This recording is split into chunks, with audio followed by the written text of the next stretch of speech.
Umaasa ang mga sugatang sundalong nagpapagaling sa AFP General Hospital na maaambunan din sila ng aginaldong bonus ngayong magpapasko. Nakatutok si Chino Gaston.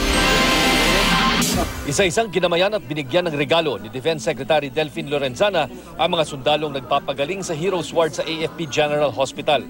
Karamihan ng sundalong narito nasugatan sa mga engkwentro sa Central Mindanao nitong mga nakarang buwan. Gaya na lang ni Tactical Sergeant Angelito Celesius na 7 buwan nang ginagamot ang fracture sa hita sa pakikipaglaban sa Maute Group sa Lanao del Sur.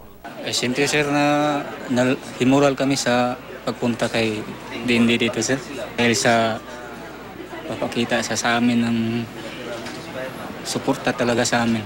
136 na sundalo dito ang nabigyan ng gift pack na nagkakahalaga ng 3,000 piso.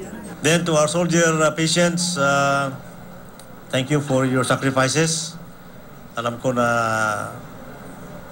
inilaan ninyo ang buhay para sa bansa and we do not forget that. Pero may gustong ihirit ang mga sundalo. Sana may cash gift din daw sila. Narinig daw kasi nila ang pahayag gahapon ni PNP Chief Director General Ronald Bato de la Rosa na ang mga police official ay may cash gift para ngayong Pasko. Mula 50,000 pesos hanggang 400,000 pesos, depende sa rango. Ngunit sabi ni General Bato ngayon, binawi raw ito. Ang mga sundalo nakakakuha naman daw ng 13-month pay at dagdag na 5,000 piso na natanggap nitong Nobyembre. Siguro sir, kung isali nila kami, umasa rin kami kung mayroon. Hindi ko alam yan. Pero yung AFP kasi, meron tayong bonuses every year end na authorized by law. Tulad ng mga 13-month pay, saka yung pang mga ibang mga incentives doon.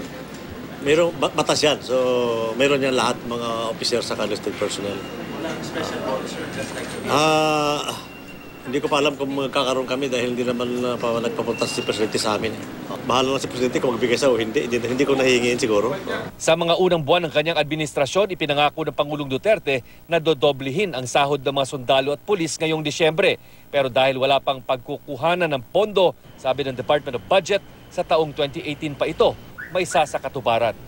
Chino Gaston, nakatutok, 24 oras.